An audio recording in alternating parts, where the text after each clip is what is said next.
こんにちは、ST エンジンの佐藤です。さて、またアラウンドビューの取り付けになるんですが、今回はですね、動画を見ていただいた視聴者さんからちょっと取り付けの依頼がありましたので、この車に取り付けをしていきます。で、今回作業する車はこちら。はい、30ベルファイアの電気モデルになります。30ベルファイア、もう出てからしばらく経ちますけども、買ってよし、乗ってよし、作ってよし、この3拍子が揃った車で大人気の車です。で、この車にアラウンドビューを取り付けしていくんですが、今回はカーナビの取り付けも一緒に行います。で、その中で、オーディオ周りをね、外したりとか、あとドアを外して、バックドアを外して、フロントカメラをつけてと、いろいろ作業していきますので、こちらご覧いただければと思います。今回取り付けするナビは、こちらのカーナビ、パナソニックの CN-F1D9 で、こういった形でね、最近多いですね、タブレットタイプのカーナビとなっております。で、このカーナビに今回取り付けするアラウンドビューは、こちらの、アラウンドビューになります。このアラウンドビューはですね、まず僕が最初に出した動画で、付けたアラウンドビューが 2D モデルなんですけども、3D モデルとなって、売っているものがあります。で今回これを取り付けしていきますので、こういった形でカメラが4つ付きます。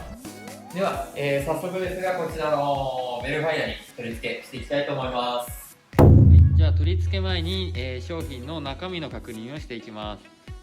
中にはね、まずこういった本体が入っているのと、先ほど紹介したカメラが4つで、それからリモコン、こっちの方は、ね、カメラのケーブル、今回は角度付きのゴムブッシュ、あとカメラ本体にすでに装着されている角度なしのゴムブッシュがあります。ミラーとかに付属の、一応ホールソーがありますので、これで穴を開けてそこにカメラをはめ込みます。でこのモデルで特徴的なのは、これはブラインドスポットモニターとかなんかそういった機能がついてまして、後ろに車がいたりすると、お知らせしてくれるような機能がついているみたいです。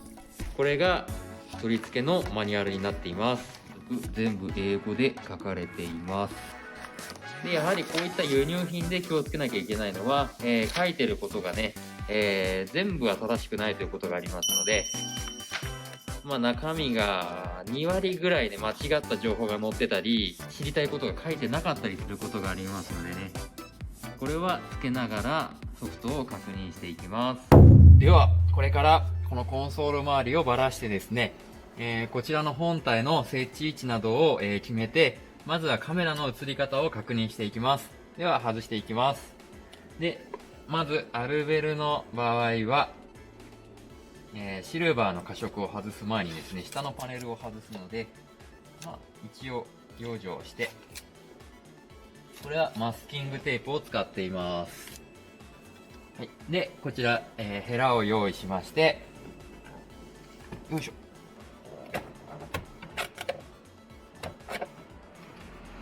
はい、少し閉じるようにするとこれが上に抜けてきます。続きましてこちらも外します。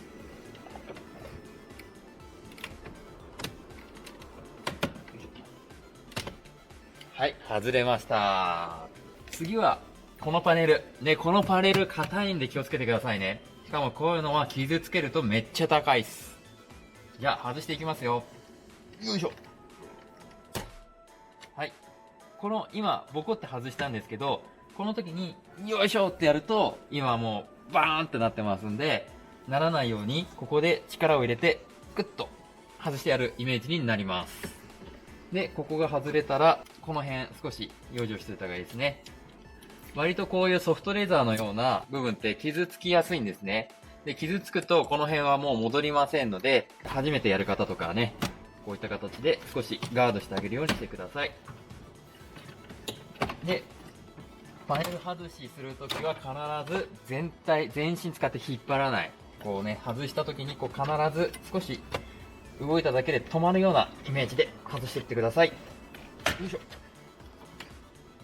はい、これで取れました。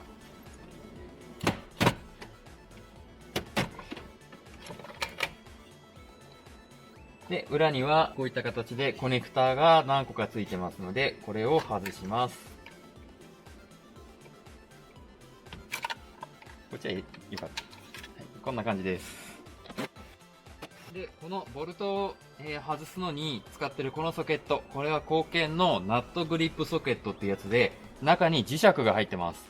ソケットにマグネットでつくようになります。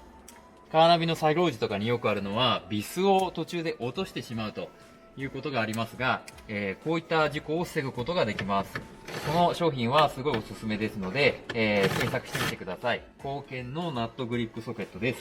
僕は高堅の、いろんな工具が大好きです。で、少しね、奥まったナットを外すときは、こういった、エクステンションというのを使ってあげます。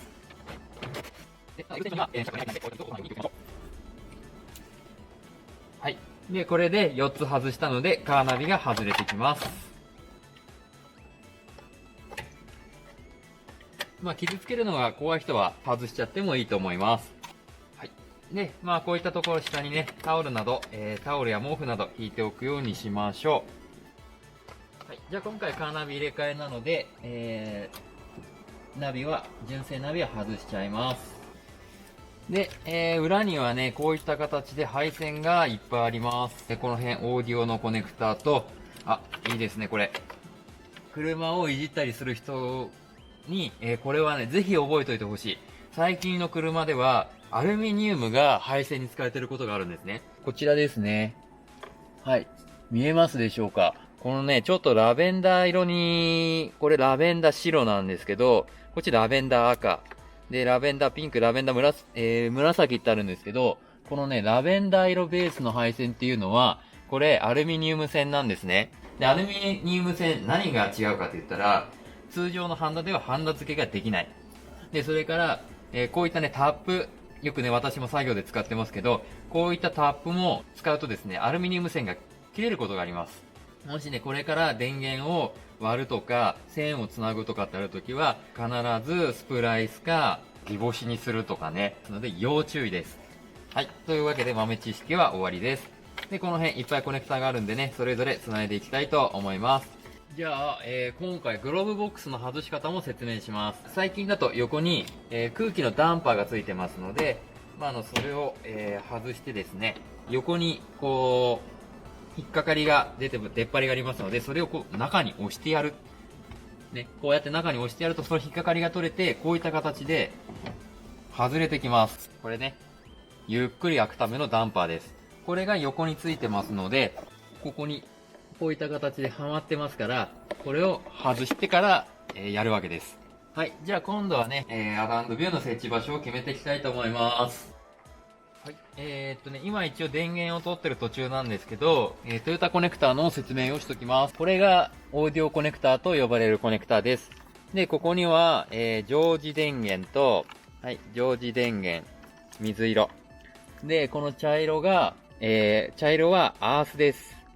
で、このグレーの細い線が、これがアクセサリー線になります。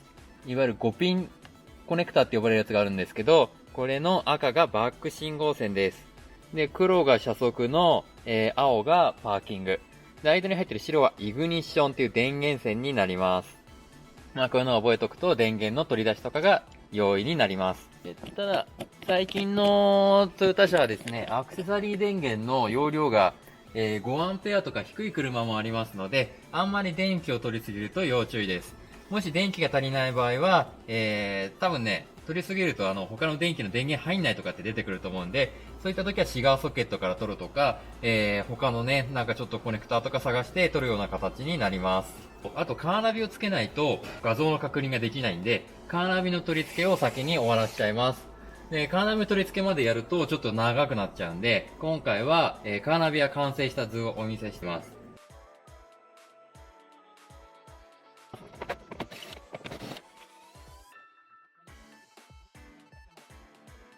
カーナビの取り付けが終わりました。オンします。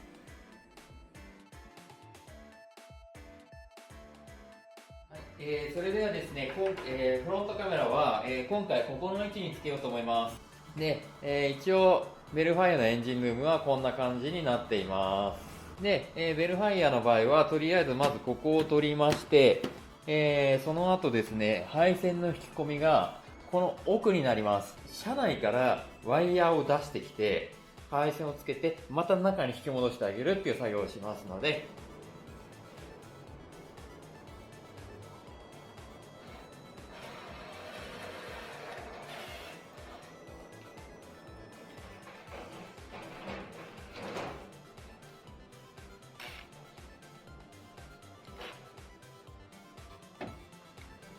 こんな感じで穴を開けたのがわかるでしょうか。ここですね。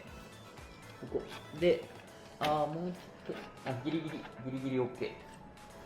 はい、こんな感じでね、加工しました。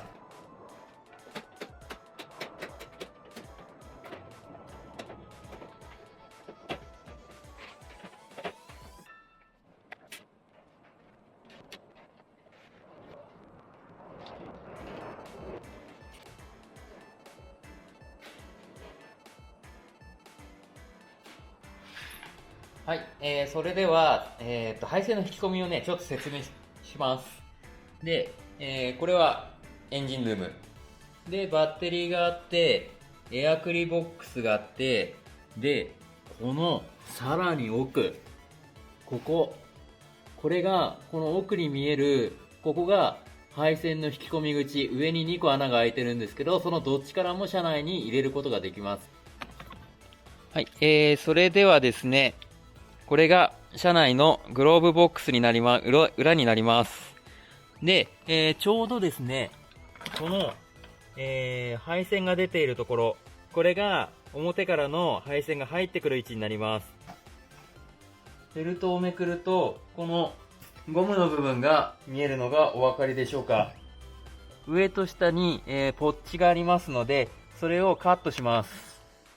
はい。で、これでカットすると、先端の部分が少し穴が開きました。ここに、これからワイヤーを入れていきます。こういった形でワイヤーが通ります。はい。エンジンルームで、この奥がね、さっき引き込みだったんですけど、はい。こういった形で、奥から手前に貫通しています。で、これに、カメラのね、配線を巻きつけてあげれば、奥にスルスルスルって入っていくっていう形になります。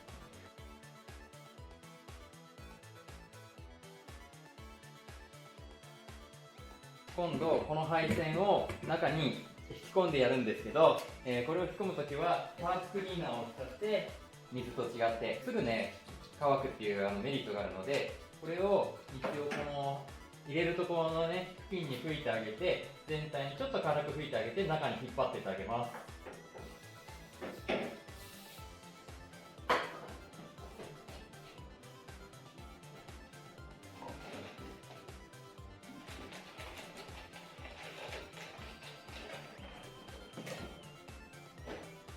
で、あと忘れちゃいけないのが、このブチルガムね、ブチルガム。で、これを配線の引き込みのところにつけてあげましょう。これでね、車内が濡れてしまうのを防ぎます。はい、これで、取り付けが終わりました。どんな感じかと言いますと、はい、配線が引き込まれていってるのがお分かりでしょうか。で、これができると、車内からバッテリーから電源を取ったりとか、デイライトとかいろいろつけるときに、配線を引き込むことができるようになります。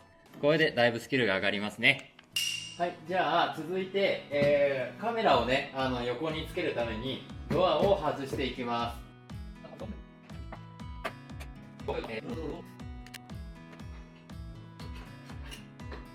こちらもこういった形で爪がついています。は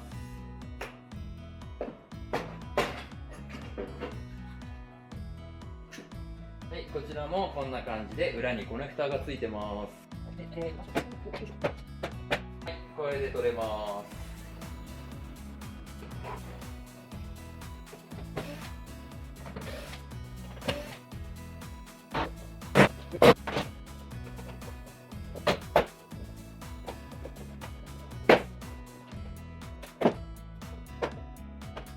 はい、こんな感じで外れました。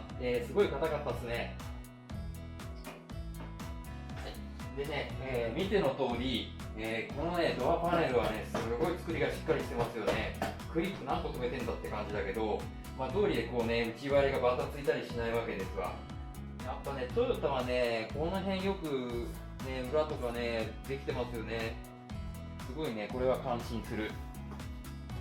で、今回の流れとしては、ここに、この配線がこう来て、ここに来て、こう来て、こう来て、こうかな。ね、こう配線が通ってるんで、この順に沿わして、ここからこういっちゃうかな。こういって通してあげます。で、なんでここショートカットするかって言ったら、こっちはいいんだけど、運転席側やるときに多分ね、ここショートカットしないと後々長さが足りないとかね、そういう事象出てくるんでね、そういう風にします。はい、じゃあ始めていきます。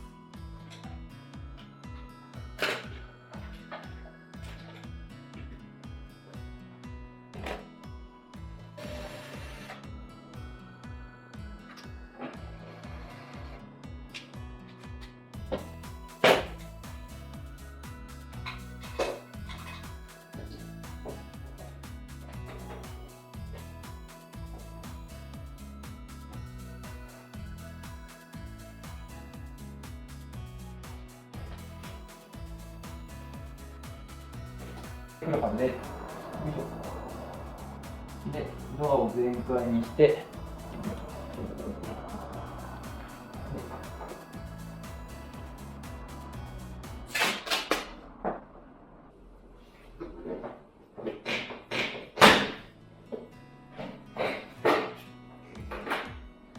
はい、こういった形で外れます。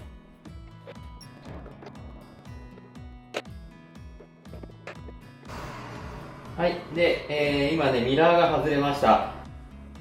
はい、じゃあね、いっぱいばらしました。これがね、ここのアウターのね、カバー。で、これミラー外しとかないと、こういったところに爪がいっぱいありますから、外すときにね、割ってしまう可能性があるので、ミラーを外して、後ろから押してあげた方がいい。で、ミラーは裏がこんな感じ。はい。で、それからここの根元もカバーがついてます。ここビスが2つ入りますから、ビスを取ってあげて、でここをねパキッとやってあげるとこういった形で分割します。はい。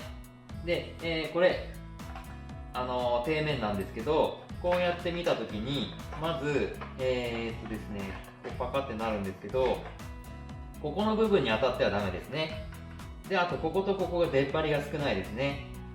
この辺ぐらいがベストっちゃベストなポジションなんですけど、パカッとやったときに、こんぐらいの位置がね、一番いいかもしれないですね。はい、この辺。はい、それじゃあね、穴開きました。穴開けるためには、これ付属のホールスをね、で、その結果どうなったかっていうと、はい、こちらに、こういった丸穴を開けました。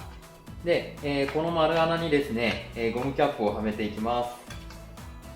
とりあえず仮でこんぐらいの角度でねつけて後で調整します。はい、それではですね、配線が通りました。どうやって通したかっていうと、これが、ここの、下に出てくるわけですわ。これがミラーの中でこう電源が入ってこうね貫通してボディに行くと。で、このチューブがね、ここの穴に入ってるんですけど、ここの穴のクリアランスがね、全くなくて、配線が入らなかったんですね。なので、これチューブをね、こう少し移動させてですね、で、この黒く巻いてるところ、カッターで、ここは通んなかった、硬くて通んなかったんでね、切って、で、中に線を通していくっていう技を使いました。はい。で、これで無事、このね、貫通して、またこれ下途中で出てきてますけど、これでつけてあげれば車内に通るっていう寸法です。はい、じゃあ、配線がね、今こうやってここに出てきています。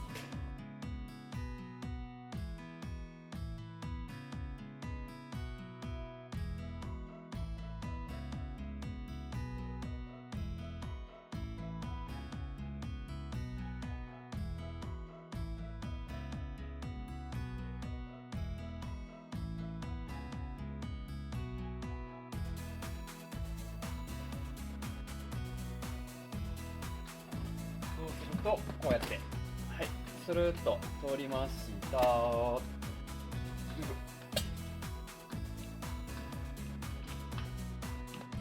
はい、これでね、あとは元に戻してあげれば、ここもパチッとはまりますんでね。これで元に戻せば室内に配線が引き込めるっていうわけです。じゃあ、それでは最後に、バックカメラの取り付けに入っていきます。バックカメラは、このガーニッシュのこの辺りに、純正カメラがついているのでね、できればこれを活かしてあげたいですよね。はい、では、まあ大体こういったね車の場合は、ここから外していくことがほとんどですので、よいしょ。で、アルベルの場合はここ、パワーゲート付き車の場合はこうね、ここに、バーがいてですね、フックついてる、カバーがついてるんですけど、これを外してあげないとこれが外れてきません。で、これを外すためには、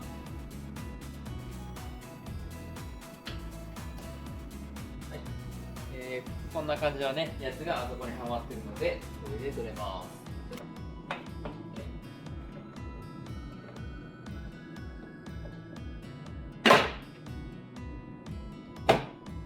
はい、外します。こことこことこことこの枠ね、外してあげます。はい、でそれが外れたら今度はここ全体を外していきます。はい、こういった形でね、外れました。で、必ず、こうね、自分が下に入ってこう、止められるように外していきましょう。でないと、バックドアが起こって、バックドアが傷だらけになってしまいます。じゃあ、今度は、内側のボルトを何箇所か外していきます。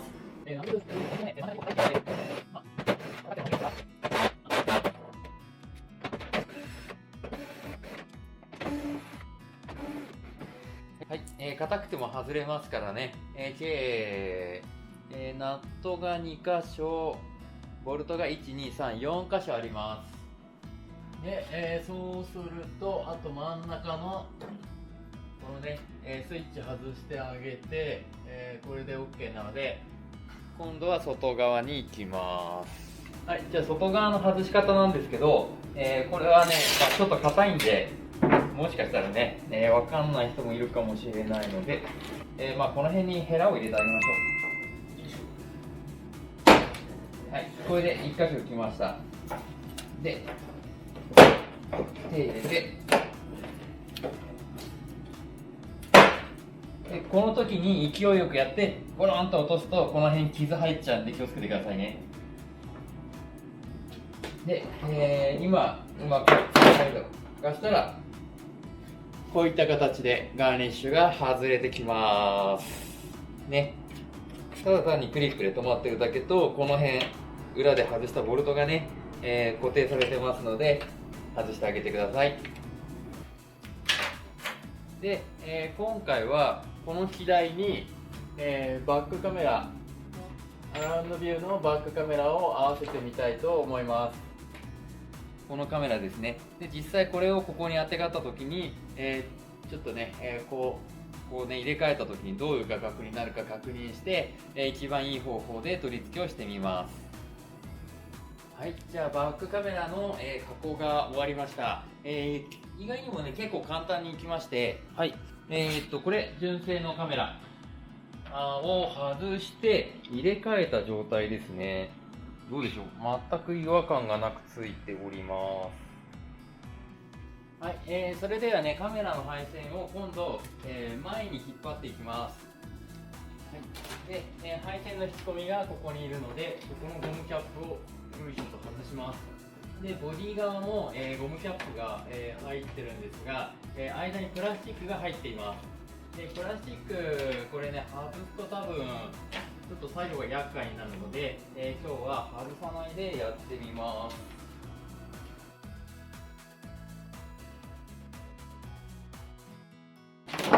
で、ここ全部タイルアップで仕上げていってもいいんですけど、ちょっとね、タイルアップだと時間がかかってしまうので、スポンジテープでもう貼ってっちゃいます。こういうやつですね。裏が、テープ、粘着テープになってます。で、こういうテープタイプの方がね、防音、中で片言音がしない防音対策にもなりますから、どちらかといえばいいですよね。で、こういったコネクタ部分もちょっと巻いてあげて、固定していってあげれば OK です。で、こういった配線を回す時のポイントは、必ず純正配線、車両側の、元から入っている配線に合わせてあげることです。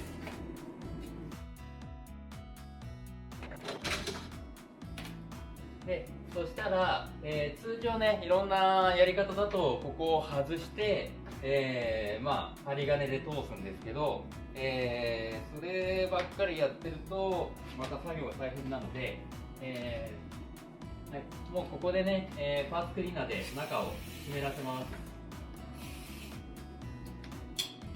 で、下はつけたまんまで上から通していきます。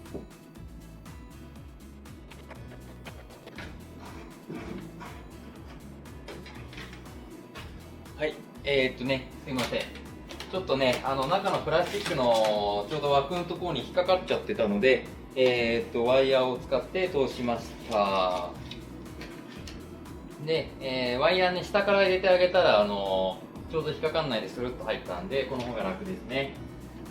で、また、これに配線を巻きつけて、で、スルッとやってくれば、もうね、これでゴムチューブ通って中に入っていきます。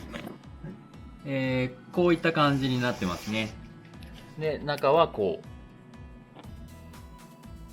う。見えるかな？はい。こんな感じで、車の、チューブはついています。はい。じゃあこれね、スルスルスルっとして、たまにちょっとね、クリーナー吹いてやって、滑らせていくと早いです。これね、濡らさないでこのクリーナーケチってやると全然配線が滑らないで、いつまでたってもこうなかなか入っていかないんでね、これは必ずやるようにしましょう。パーツクリーナープラスチックセーフね、こういうクレのちょっとこれキャップ変えてるんですけど、クレのこういうやつ、はい。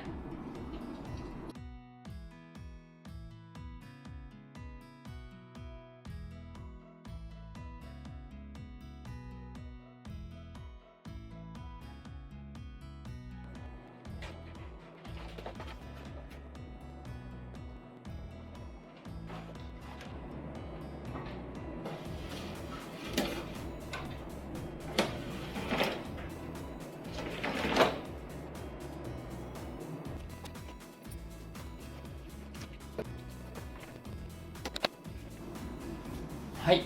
で、やっとね、通りました。こう来て、ここでエアバッグがね、この辺に入ってるんですね。で、この奥にプラスチックの、内装がありますのでね、エアバッグを越えて、プラスチックの内装のね、ところをね、合わせていくようなイメージで入れてあげれば OK です。そうすればね、エアバッグがこのプラスチックの境目ぐらいからポンときますんで、開くときに、障害にならないように気をつけてくださいということです。はい。じゃあ、あとはね、この辺を元に戻していって、一通り取り付けは終わりにしようと思います。で、最後に、一回ちょっとね、つけた映像をお見せして、キャリブレーションをして終わりになりますので、もうちょっとです。はい、ではね、取り付けが終わりました。どういう感じについたかちょっと見ていきましょう。はい、じゃあこちら、右のミラーになります。右のミラーは、こういった形で、はい、ここ、ね、下についております。で、引きで見るとこんな感じですね。はい。で、続いてフロントカメラ。フロントカメラは、はい、こちら、こんな感じについております。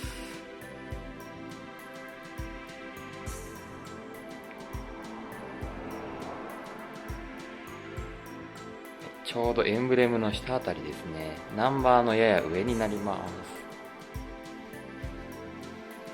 はい。で、続きまして、今度助手席側のサイドミラーも、運転席側と同じようについています。はい。で、見た目下のところは、ゴムブッシュが、ちゃんとね、密着してる感じになっているので、変に浮いてるとかってそういう感じじゃないですね。ちょっとカメラのね、ぽっこり感は出ちゃうんですけど、多分 3D バージョンはしょうがないのかもしれないですね。はい。で、最後に、リアのカメラ。はい。こちら。もうほとんどね、リアのカメラはわかんないですね。もう純正と一緒です。はい。すっぽり綺麗に収めることができました。じゃあ、これからですね、キャリブレーションという構成作業に入っていきます。これをしないとね、4つのカメラが今バラバラに映ってて、もうひっちゃかめっちゃかな映像になってるんで、それを、合わせてあげるんですけど、どうやるかっていうと、これは前にね、紹介した商品と同じで、下にこういった布を引いています。で、この布を使ってね、カメラが認識して、自動的に角度を合わせてくれるっていう感じです。はい、それではこれからキャリブレーション作業に入っていきます。では、まずカメラを立ち上げると、今こんな感じです。もうね、全然この辺合ってないの分かりますよね。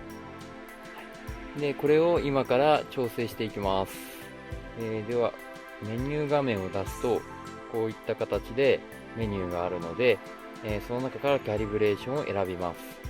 で、このモデルの、良くなったところっていうか、前つけたやつの、金色のやつの、進化版みたいな感じだと思うんですけど、動きがね、めちゃめちゃ良くなってます。前のやつはね、これで止まったりしたんですけど、今全然そんなことないので、非常にスピーディーに、処理されるようになったので、そこがすごいだいぶ進化しているところだと思います。で、ここら辺数値を入れていきます。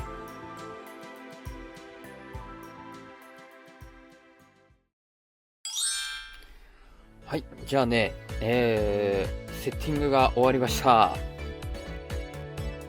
で、結局、マニュアルキャリブレーションでやりました。オートマチックだと、なんでしょう、周りのやっぱ障害物とか光の具合でうまくできなくて、で、マニュアルキャリブレーションでやったら、一応こういう状況になりました。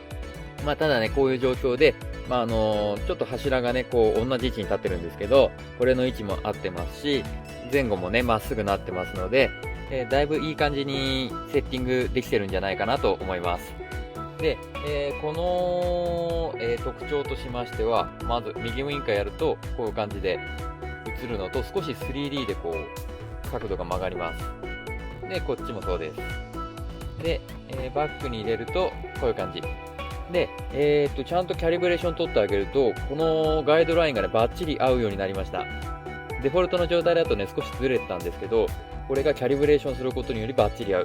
これね、ほとんどの3D のアラウンドビューモデルに言えることなんですけど、これはすごいいい機能ですね。こんだけ合ってると非常に助かると思います。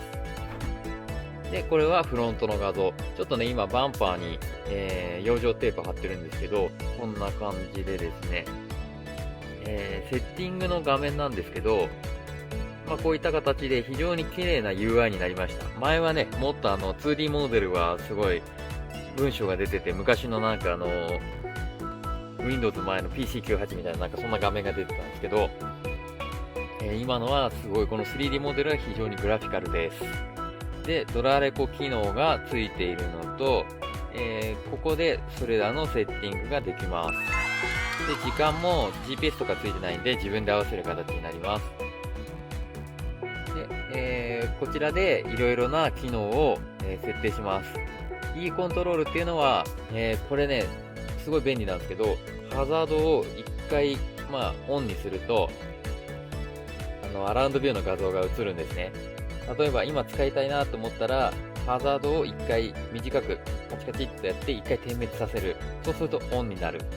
で、それで10秒経つかもしくはもういらないなと思ったらもう1回ハザードをカチカチってやって1回点滅させる。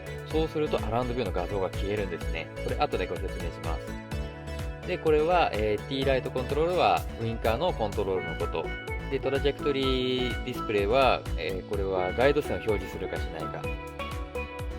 で、ディレイはアラウンドビューを表示させる、1回で表示させる時間で、他に BSD と LDWS っていう機能がついてるので、一応これもオンにしてます。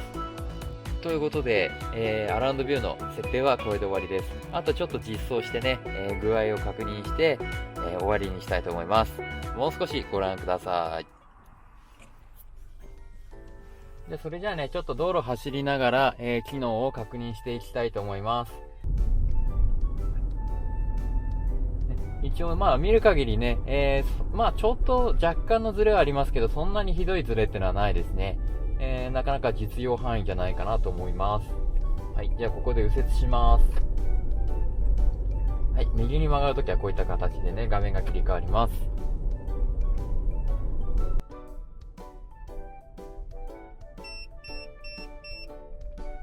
今一応反応したんですけど、何に反応したかがわかんないですね。なんだろう、レーンかな、それとも車かな。レーンっぽいような感じがしますね。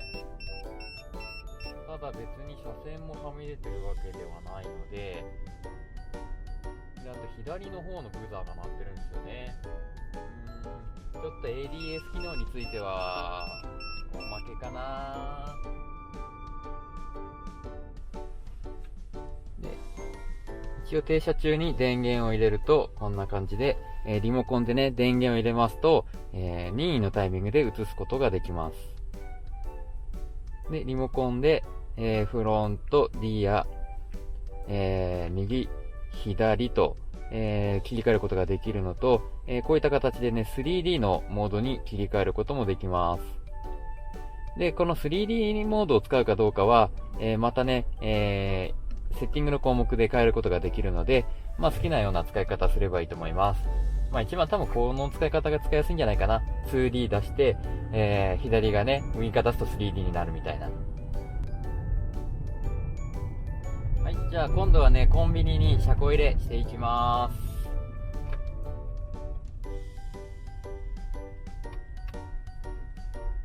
す。で、今左ウインカーを出して、よいしょ、あ、カメラが、はい、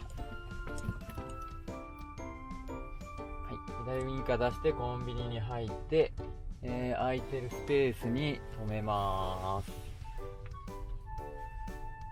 はい、でバックに入れるとまず切り替わります。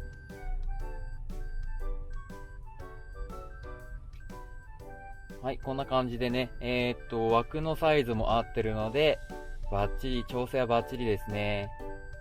で、切り返し。で、切り返しの際にね、わざわざ切れないのでね、シームレスに切り替わります。で、ご覧の通り、このね、ガイド線がぴったり車幅に合わせて合っています。で、あと、前の 2D モデルでね、懸念されてた遅延がね、全くないですね。今、発進します。止まります。もうぴったり。はい、下がります。止まります。ね、左右でちゃんと画像が連動してます。もうこれはね、完璧に仕上がりましたね。はい。で、まあ、パーキングに入れると、一応表示設定で今30秒、表示するように設定しているので、30秒経つと消えます。で、あとはですね、もしくはハザードスイッチを一回カチカチっとやると、オンオフできるんですね。もう一回やります。オン。オフ。オン。オフ。なのでね、この機能はね、急に使いたくなった時とか、わざわざこのリモコンをね、取り出さなくていいので、非常に便利だと思います。このアラウンドビューの特徴としては、3D のね、画像が、選べるっていうこと。ね、こういう。3D の画像が選べる、それから前のモデルに比べて遅延がなくなった。で、一応だけど ADAS 機能がついてるんだけど、ADS 機能はちょっと使えないかな。まあでもね、なかなかこれもね、いい商品だと思います。うん、使いやすい。ハザードスイッチで切り替えしてくれるのはいいですね。で、ウインカー時のこの画像もね、画角がね、見やすい。うん、いい。というわけで、今回取り付けしたアラウンドビューはこんな感じの商品でございました。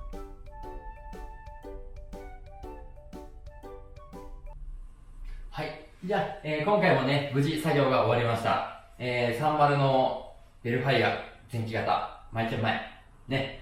アラウンドビューがね、しっかりとカーナビの画面に映ってまして、でやっぱりアルファードはアルファードベルファイアはボディが大きいですから、視覚が多いですよね。ただね、アラウンドビューがつくことによって、だいぶ見切りが良くなるのでね、非常に運転しやすくなるんじゃないでしょうか。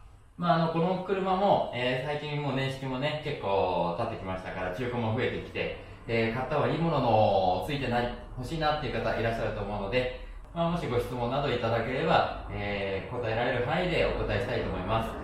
ただね、個別の車について、この車につくつかないっていうのは、ちょっと車を原車でね、判断しないとわからないところがありますので、そういった場合は、ちょっと実際お車を見せていただかないと、ちょっと難しいかなっていうところはあります。はい。